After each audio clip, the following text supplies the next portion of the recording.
Hello, it's your favorite sports Unc here. Don't forget to hit that subscribe button to join the fastest growing community on YouTube. Remember, Nightcap doesn't happen without you. So please subscribe or you're going to make Ocho cry. The Raiders have traded for Geno Smith, reuniting him with Pete Carroll. The Vegas Raiders, Las Vegas gave up a 2025 third-round pick, 92 overall, for Smith. The deal ends his 6-year stint in Seattle, where he revived his career and became a 2-time Pro Bowl selection. Smith has 1 year left on his contract at $31 million. The Raiders are taking on all $31 million of that.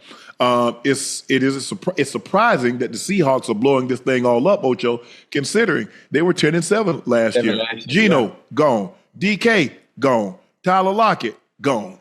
What's going on, Ocho? Hey, but listen, boy, if I knew the answer, I'd tell you. I don't understand what they're doing, especially based off what they did last year. They went 10-7, but I'm assuming front office, GM, ownership, they have a feeling that they can find better production elsewhere. But I don't understand how. You have to have a veteran presence for one. You got to have a superstar. I know obviously it's a team game. It's not like basketball where you have a Luka and you have a LeBron James, but one, you need a quarterback. You're not getting nothing done without that. So the only person left right now is Jackson Smith, JS. I'm gonna just say JSN because I stay Jackson Smith and Jigba. Yeah, I stay butchering young bull name. And so you got JSN. I know he's sitting there like that Fresh Prince meme where Will Smith just sitting in the middle of the house and the house is empty. Yeah. That's it. Who gonna throw me the ball? Man, listen, and that's the most important part, especially if you're serious about winning. If you're serious about winning, especially coming off a 10-7 season. So listen, heads might roll.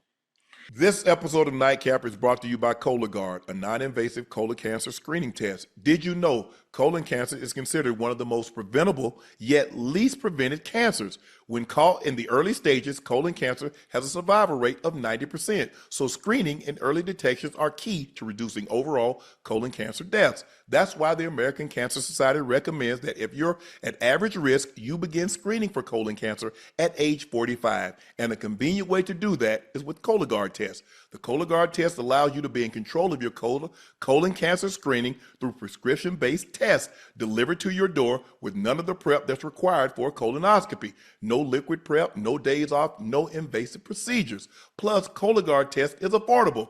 Most insured patients pay $0, and a follow-up colonoscopy is needed after a positive Cologuard test. This is usually covered by insurance also. So if you're 45 years of older and at average risk, you can ask your healthcare provider about screening for colon cancer with the Cologuard test. You can also request a Cologuard prescription today at Cologuard.com/podcast. The Cologuard test is intended to screen adults 45 and older at average risk for colorectal cancer. Do not use Cologuard test if you have had adenomas, have inflammatory bowel disease, and certain hereditary syndromes, or personal or family history of colorectal cancer. The Cologuard test is not a replacement for colonoscopies. High-risk patients' Cologuard test in adults 45 to 49 is estimated based on a large clinical study of patients 50 and older. False positives and false negatives can occur. Cologuard is available by prescription only. Well, this was a methodical process. This happened in 2013. Mm-hmm. Wait, to who? When Seattle didn't give that ball to beast mode. Oh. That ended Seattle because they started dismantling Ocho piece by piece. Cam leaves, Averill leaves, Bennett leaves. Every piece, Sherm leaves, Earl leaves. Early, yeah. Boom. There's no more Legion of Boom. That was now those receivers, they start to what was the one that 89? What's his name? Doug Baldwin. Doug Baldwin. Oh, he has some nice. He starts to lead. Boom, boom. And you see Ocho systematically. Beast mode, gone. Russ, gone. Piece by piece. It's the nature. Here we are. It's the nature of the business. It's a slow leak. And you never notice it until all the water's gone. Yep. And that's exactly what they hit now. All the water is gone. And you got one dude standing there. Well, this is what y'all left. Oh, and remember they ended up letting B. Wags go. Malcolm Smith gone. Yeah, they did let Bobby go down to the Commanders. Yeah. Mm-hmm. That's crazy. So That was the beginning of the end. I used to have a podcast called Miles and Off, and I'll never forget it, Ocho. I said it. That was a Sunday. I said they'll never be the same. I said it's over. Never gonna be the same. You were right. They're not gonna believe. They're not gonna believe. They're not gonna believe. They're not gonna trust Pete anymore. And Pete and them had a tendency. They threw the ball damn near 100% of the time in that situation with 3 receivers on the field. They didn't break tendency.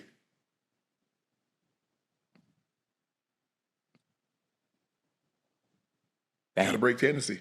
Yeah. Sometimes you have to scout yourself. I mean, we would always, after every so often, we take time to scout ourselves, Ocho. In this formation, we're 80% of this. We've got to break tendencies. Right. In this formation, we're 90% of this. In this formation, we throw the ball 100% of the time. We got to run it, some guys. You've got to, sometimes you have to scout yourself. And you don't want to have to do it after something catastrophic has happened. Yeah. Probably they go back and look at it. Man, that 3 receiver set one, man, we throw the ball. And you run that. The moment that slot receiver is pressed, you got an audible. Yeah. I mean, listen. Because he's not going to be able to push up field to make the corner, the outside guy bubble.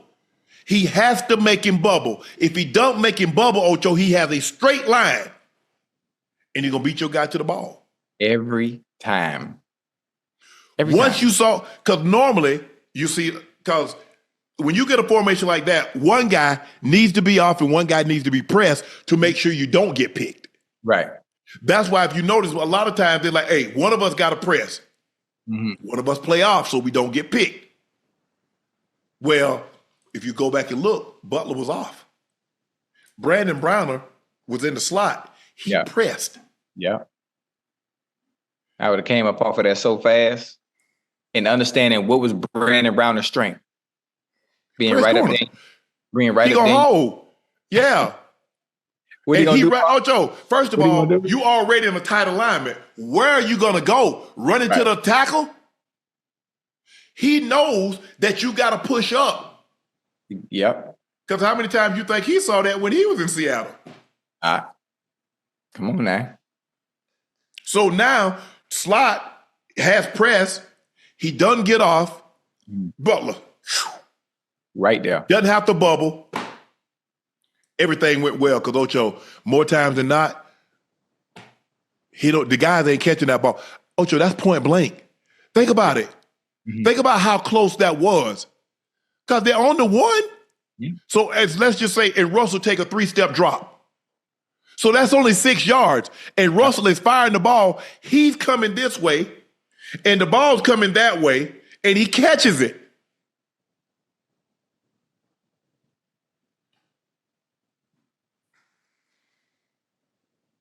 He catches it. Yeah. That's crazy. It is. But Seattle, I hope y'all guys know what y'all doing, because that division, I think it's all going to be contingent on what happens with Purdy. I'm sure they're going to try to get him done. The Rams look good. They got Devontae now. They got Puka. They got Kyron Williams. Stafford is back. They got a defense. Defense is really, really good. And you know how difficult it is to go from, Cooper Kupp hasn't been released and hasn't been traded yet. What happened if they keep Kupp? But they can't with that cap number, right? With that number, huh? You know how hard it is. Take a pay cut. You know how hard it is to go from one route runner to another that just as good, if not better, and bringing Devontae Adams in the right type of system. Man, it's finna be beautiful over there.